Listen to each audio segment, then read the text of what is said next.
Rafael Diaz বেলোলি ওরফে Raphinha Spanish super cup ফাইনালের রাতে যেন এই একটি নামই বারবার ঘুরে ফিরেছে চারিদিকে। মৌসুমের প্রথম শিরোপা জয়ের রাতে বার্সেলোনার গল্পটা যে তাকে ঘিরেই তা ম্যাচের শেষ অঙ্কে লাল কার্ডের নাটক হওয়ার পরও বদলায়নি। সৌদি আরবের জেদ্দায় রুদ্ধশ্বাস টান টান উত্তেজনার এল ক্লাসিকোতে রিয়াল মাদ্রিদকে ৩-২ গোলে হারিয়ে টানা দ্বিতীয়বার এবং ইতিহাসে রেকর্ড ১৬তম বারের মতো স্প্যানিশ সুপার কাপ জিতে নেয় এফসি বার্সেলোনা। আর সেই জয়ের প্রধান নায়ক নিঃসন্দেহে ব্রাজিলিয়ান উইঙ্গার রাফিনহা। ১১ নম্বর জার্সিতে নামা রাফিনহা ফাইনালে খেলেন দুর্দান্ত এক ম্যাচ, করেন জোড়া গোল।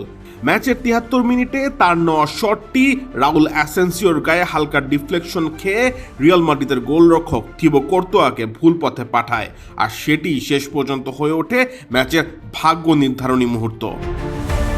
এই পারফরমেন্সে হ্যান্সি ফ্লিকের বার্সেলোনা নিশ্চিত করে মৌসুমের প্রথম ট্রফি।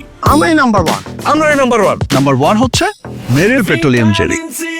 ফাইনালের আগেও সেমিফাইনালে অ্যাথলেটিকো বিলবাওয়ের বিপক্ষে জোড়া গোল করে ম্যাচ সেরার পুরস্কার জিতেছিলেন রাফিনহা। পুরো টুর্নামেন্টে ৪ গোল করে সুপার কাপে তার মোট গোল সংখ্যা দাঁড়ালো ৬, যার ফলে তিনি এই প্রতিযোগিতার ইতিহাসে যৌথভাবে তৃতীয় সর্বোচ্চ গোলদাতার তালিকায় উঠে এসেছেন। বার্সেলোনার হয়ে সর্বশেষ ৫ ম্যাচে এটি ছিল রাফিনহার ৭ম গোল। জমজমাট এই এল ক্লাসিকোর আলো পুরোপুরি নিজের দখলে নিয়েছেন তিনি। তবে শেষ মুহূর্তে নাটক কম ছিল না।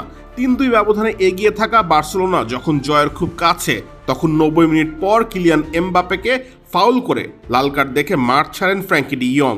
১০ জনের দলে পরিণত হয় প্রবল চাপে পড়ে যায় বার্সা। এই সুযোগে জাবি আলোনসোর শিষ্যরা মরিয়া হয়ে সমতার খোঁজে ঝাঁপিয়ে পড়ে। একের পর এক আক্রমণ এলেও বার্সেলোনার রক্ষণভাগ আর গোলরক্ষকের দৃঢ়তায় গোল আর পাওয়া যায়নি। শেষ পর্যন্ত লিড ধরে রেখেই উদযাপনে মাতে কাতালানরা। ম্যাচ শেষে বিনয়ী রাফিনহা বলেন, আমি শুধু দলকে সাহায্য করতে চাই। ম্যাচ সেরা হওয়াটা সম্মানের, কিন্তু দলে আরও অনেকেই এই পুরস্কার পেতে পারত। সব মিলিয়ে স্প্যানিশ সুপার কাপে এই জয় বার্সেলোনার জন্য যেমন স্মরণীয়, তেমনি রাফিনহার জন্য হয়ে থাকলো এটি নিজের নাম উজ্জ্বল করে রাখার আরেকটি রাত। ম্যাচ শেষে এক হাতে নিলেন ট্রফি, শরীরে জড়ানো ব্রাজিলের পতাকা।